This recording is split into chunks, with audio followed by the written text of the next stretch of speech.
ابھی جو حالات ہیں کرنٹ ایشوز، اس میں تو یہ ہے کہ حضور اکرم صلی اللہ تعالیٰ علیہ وسلم کی وہ حدیث بھی صادق نظر آ رہی، عمران بیت المقدس خراب یثرب و خراب یثرب ظہور الملحمۃ۔ حضور صلی اللہ علیہ وسلم فرماتے ہیں بیت المقدس آباد کر دیا جائے گا، مدینے کو ویران کر دیا جائے گا۔ مدینے کو ویران کیا جائے گا، بیت المقدس یروشلم میں ہے، جو بیت المقدس جانتے ہیں آپ، مسجد اقصی فلسطین میں ہے، اسے آباد کیا جائے گا اور مدینے کو ویران کیا جائے گا۔ اور جب مدینہ ویران ہو جائے تو تم دیکھو ملحمۃ الکبریٰ شروع ہو جائے گی۔ اب یہ بڑی نشانیاں میں بتا رہا ہوں، یہ بڑی نشانیاں۔ وقت کافی گزرتا چلا گیا، اس لیے کہ یہ ٹاپک جو ہے اتنا طویل ہے کہ قیامت آ جائے گی، اتنا طویل ہے، قیامت آ جائے گی۔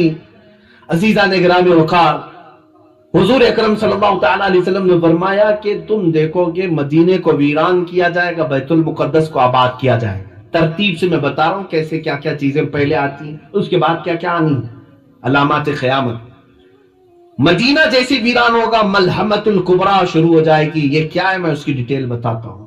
ملحمۃ الکبریٰ ایک ایسی بڑی جنگ جو اب تک نہیں ہوئی، آدم علیہ السلام سے لے کر اب تک اور قیامت تک، اس سے بڑی جنگ نہیں ہوگی پھر کبھی۔ یہ ملحمۃ الکبریٰ یہ کہاں ہوگی؟ یہ تک میرے آقا نے فرمایا ملک شام دمشق کا رابط ایک جگہ کا علاقہ ہے، وہاں مسلمان جماعتوں کا پڑاؤ ہوگا، ملحمۃ الکبریٰ شروع ہوگی۔ پھر اس کے بعد حضور صلی اللہ تعالیٰ علیہ وسلم فرماتے ہیں ملحمۃ الکبریٰ جیسی ہی ختم ہوگی، یہ جنگ ختم ہوگی، قسطنطنیہ فتح ہو جائے گا۔ قسطنطنیہ استنبول کو کہتے ہیں، ٹرکی میں جو ہے۔ یہ ہو سکتا ہے کافروں کے ہاتھ میں چلا جائے، ابھی تو فی الحال اسلامی حکومت میں ہے، مسلمانوں کے پاس سیکولر حکومت ہے، مسلمانی حکومت، اسلامی حکومت تو نہیں کہتے، کیونکہ ٹرکی کا آئین یہ بتاتا ہے کہ وہاں کوئی اسلام نہیں ہے، سیکولر ہے۔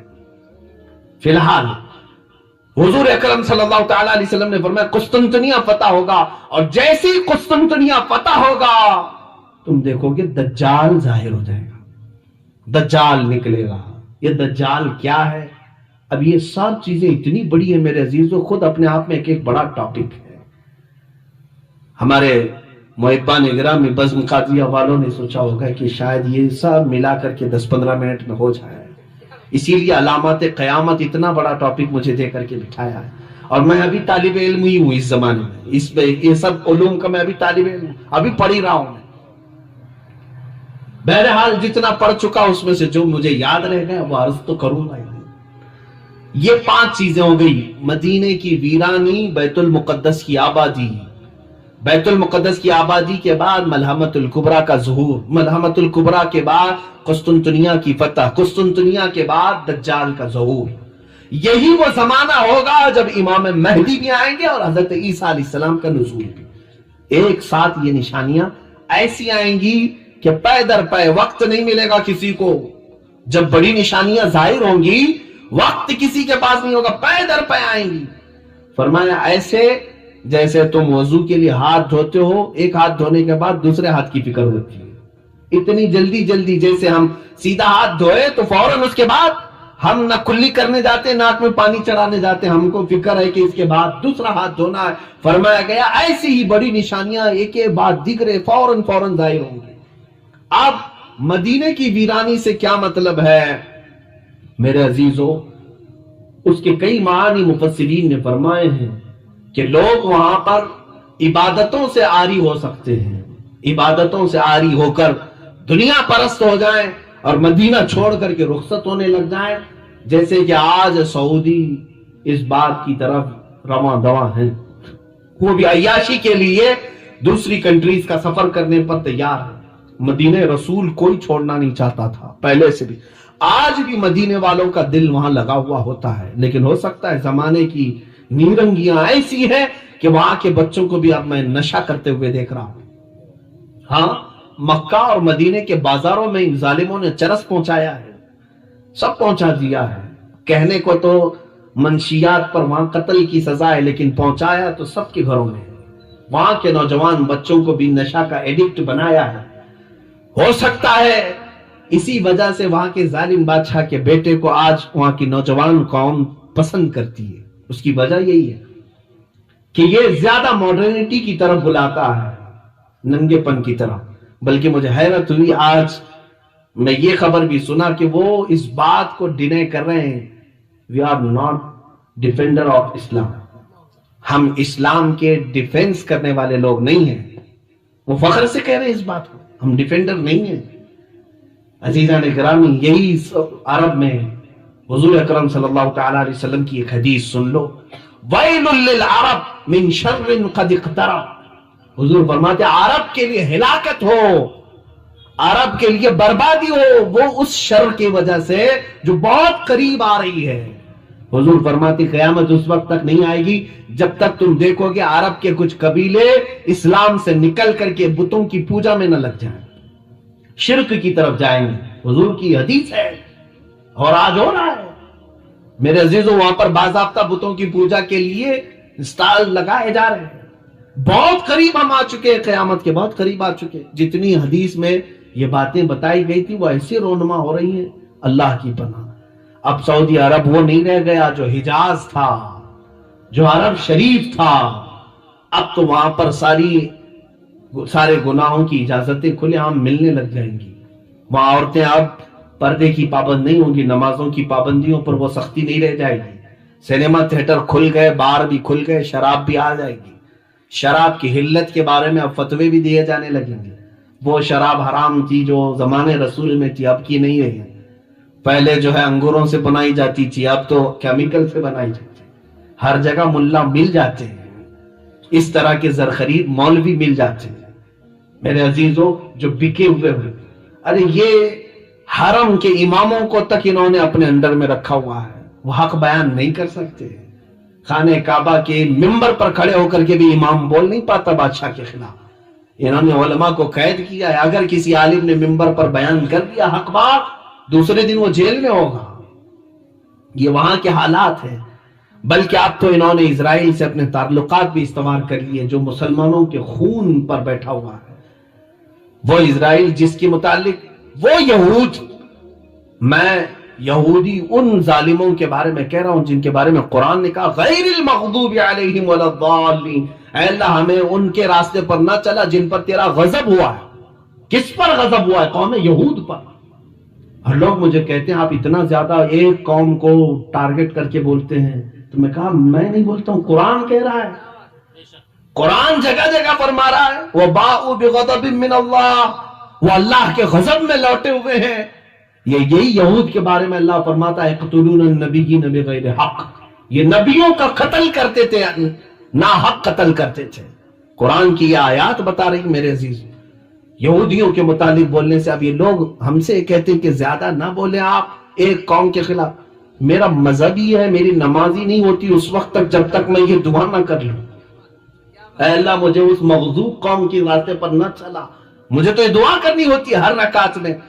اگر نہ بولوں تو پھر میرا اسلام ہی نہیں ہے. عزیزان گرامی وقار، اپنی قوم کو ان تمام شر اور فتن سے آگاہ کرنا ہر عالم کی ذمہ داری ہے، ہر عالم کی ذمہ داری ہے. اب میں بات جو عرض کر رہا تھا وہ یہ ہے کہ مدینے کی ویرانی کیسے ہوگی؟ ہو سکتا ہے عبادات سے وہ عاری ہو جائیں گے، لوگ وہاں چھوڑ کر چلے جائیں. یہاں تک کہ ایک حدیث میں یہ بھی ملتا ہے کہ تم دیکھو کہ مسجد نبوی میں درندہ آ جائے گا.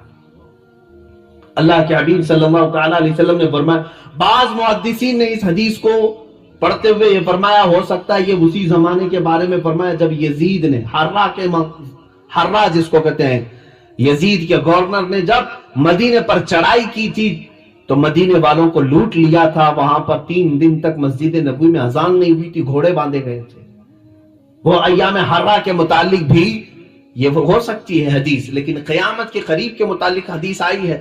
تو مدینے کی ویرانی کے فوراً بعد جو حضور نے فرمایا وہ بیت المقدس کی آبادی وہ اس زمانے میں لگ رہی ہے. یروشلم کو انہوں نے اپنا کیپٹل بنا دیا. یہ سب نیوز آپ کو معلوم ہوگی. اسرائیل اب اپنے کیپٹل یروشلم کو بنایا، بیت المقدس کو امریکہ نے اس کو تسلیم کر لیا، بڑے بڑی کنٹریز نے تسلیم کر لیا. آج تک یہ معمہ تھا، آج تک یہ جو ہے لائن حل مسئلہ تھا کہ فلسطین اور اسرائیل کے درمیان یہ پہلے سے اقوام متحدہ جو UN ہے وہ اس کو تسلیم نہیں کرتا کہ تل اویو جو اسرائیل کا کیپٹل تھا وہیں تم رہو. لیکن آج اس نے دادا گیری کر کے بیت المقدس پر ہم قبضہ کر لیا اور اپنے سفارت خانے بھی دوسری کنٹریز کے وہاں منتقل کر دیے، اپنا کیپٹل بنا دیا. اور اب یہود کا منصوبہ یہ ہے کہ بیت المقدس مسجد اقصی کو ختم کرنا ہے. وہاں پر انہوں نے جعلی ارتھ کویک بھی لائے ہیں، زلزلے لا کر کے کسی طرح مسجد گر جائے، اس کے بعد ان کو ہیکل سلیمانی بنانا ہے، تھرڈ ٹیمپل اس کو کہیں گے، یہ بنانا ہے. کیونکہ یہودیوں کے عقیدے میں یہ ہے کہ جب تھرڈ ٹیمپل بنائیں گے تب ان کا مسیحا آئے گا. وہ مسیحا کس کو کہتے ہیں؟ دجال کو کہتے ہیں. دجال کے انتظار میں ہے یہودی، کیونکہ دجال کی فوج میں سب سے زیادہ جو لوگ ہوں گے وہ صرف یہودی ہوں گے. یہودی اس کے انتظار میں روزانہ نہ جانے کیا کیا بلی چڑھاتے ہیں، تسبیح پڑھتے ہیں، اس کے آنے کے انتظار میں دعائیں کرتے ہیں. دیکھیں مسیحا کا لفظ جو ہے 3 بڑے مذہبوں میں ملتا ہے، یہودیوں کے مذہب میں، عیسائیوں کے مذہب میں اور ہمارے مذہب میں بھی مسیحا کا لفظ، لیکن ڈیفرنٹ ہے. سوچنے کی فکر کرنے کی طریقہ الگ الگ ہے. یہودی دجال کو مسیحا سمجھتے ہیں اور مسلمان اور عیسائی عیسیٰ علیہ السلام کو مسیحا سمجھتے ہیں. ہم بھی عیسیٰ علیہ السلام کے انتظار میں ہیں، عیسائی بھی انتظار میں ہیں. بعض عیسائی، بعض تو یہ کہتے ہیں کہ وہ مصلوب ہو گئے، قتل ہو گئے، ان کو پھانسی دے دی گئی. لیکن بعض ان میں بھی بہت ساری فرقے ہیں، آرتھوڈکس ہیں، کیتھولک ہیں، پروٹسٹنٹ ہیں، سب کے عقیدے اپنے اپنے الگ الگ بنے ہوئے ہیں. انجیلوں کی بھی قسمیں الگ الگ ہو گئی، بائبل کی کتنی. بہرحال ایک متفقہ عقیدہ یہ ہے کہ عیسیٰ علیہ السلام دوبارہ آئیں گے، اور مسلمانوں میں تو سب میں اتفاق ہے. حضور نے فرمایا قیامت اس وقت تک نہیں آئے گی جب تک عیسیٰ ابن مریم نازل نہ ہو جائے. حضور نے فرما بھی دیا ہے کہاں آئیں گے، کیسے آئیں گے. دمشق میں آئیں گے، ملک شام میں عیسیٰ علیہ السلام وہاں آئیں گے. اب یہ بعد کی باتیں ہیں، یہ علامات. اور تو یہاں بات تھی بیت المقدس کی آبادی. 2 لاکھ بستیاں ابھی یہودیوں نے بنائی، جہاں پر بینڈ تھا 2 لاکھ لوگوں کو بسا دیا. یہ آباد کرتے جا رہے ہیں، اور سارے 5 سٹار ہوٹل یروشلم کی طرف جا رہے ہیں. یہ بیت المقدس کی آبادی ہے. فرمایا گیا تھا جو حدیث میں کہ بیت المقدس آباد ہوگا، مدینے کو ویران کیا جائے گا. سوچو آپ، یہ تو میں صرف گیس کر کے آپ کو قریب کرنا چاہ رہا ہوں. اس کے بعد ان لوگوں نے ساری ملٹی نیشنل کمپنیاں جتنی بھی ورلڈ کی ہیں ان سب کا سینٹر انہیں اسرائیل میں بنانا ہے، یروشلم میں بنانا ہے. چند دنوں کے بعد آپ دیکھو گے یہ جو سپر پاور ہیں یہ بھی سب ٹوٹ کر بکھر جائیں گے، اور 1 ورلڈ آرڈر کے اعتبار سے سب اسرائیل کی طرف منتقل ہو جائیں گے. سب کو وہ اپنا کرتا دھرتا اسی کو ماننا شروع کر دیں گے. بہرحال یہ وہاں کے ایک عالم نے بھی خود بیان کیا ہے، یہودی عالم نے، وہ ربی ہے، اس نے خود بیان کیا ہے. ابھی کی بات ہے، لاک ڈاؤن کے ٹائم پہ اس نے خود ایک بیان دیا کہ ہمارے نیکسٹ پلان کیا کیا ہے. بہرحال اگر ہم بیان کریں تو کون سا قصور ہے. عزیزان گرامی وقار، یہ بیت المقدس کی آبادی، مدینے کی ویرانی کے بعد جو ملحمت الکبریٰ ہے وہ کیا ہے سنیں. ایک جنگ ہوگی، بہت بڑی جنگ، جس کا ذکر ان کی مقدس کتابوں میں بھی آیا ہے، جس کو ہرمجدون کہا گیا اردو میں، اور انگلش میں ارمیگڈون کہتے ہیں. ارمیگڈون تلاش کر لینا میرے بچوں، اس کو پڑھو، آپ تحقیق کرو قیامت آنے سے پہلے کیا کیا ہوگا. یہ سب میرے آقا مخبر صادق صلی اللہ علیہ وسلم نے بیان کیا. یہ جنگ اتنی خطرناک ہوگی.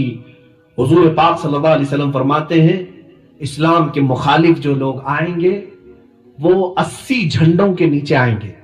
ہر جھنڈے کے نیچے 12,000 کی فوج ہوگی. تعداد بھی میرے آقا نے بیان کی. اس اعتبار سے دیکھا جائے کیلکولیشن کر کے 9,60,000 کی فوج تم سے لڑنے کے لیے آئے گی. اب یہ مسلمانوں کے لیے بڑا ہی سخت ترین دن ہوگا. یہ سب ہانکے جائیں گے ملک شام کی طرف، لوگ ہجرت کر رہے ہوں گے، اور مسلمان سب ایک جگہ جمع ہو جائیں گے دمشق میں، اور ان سے مقابلہ کر رہے ہوں گے. اب سنو اس جنگ کے متعلق میرے آقا نے فرمایا ملحمت الکبریٰ جب شروع ہوگی تو مسلمانوں کی طرف میں جتنے ہوں گے اس میں سے 1/3 میدان چھوڑ کے بھاگ جائیں گے.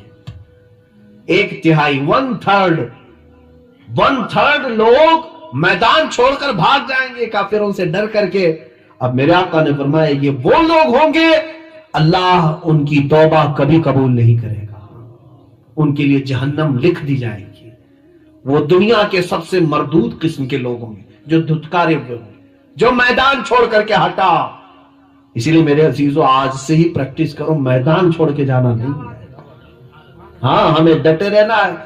ہم جس دین پر قائم ہیں یہ دین ہلکا نہیں جو پتنگوں سے اڑ جائے. ہم دین اسلام سے وابستہ ہیں جس کی جڑیں تحت الثری میں ہیں اور شاخیں اوج ثریا پر ہیں.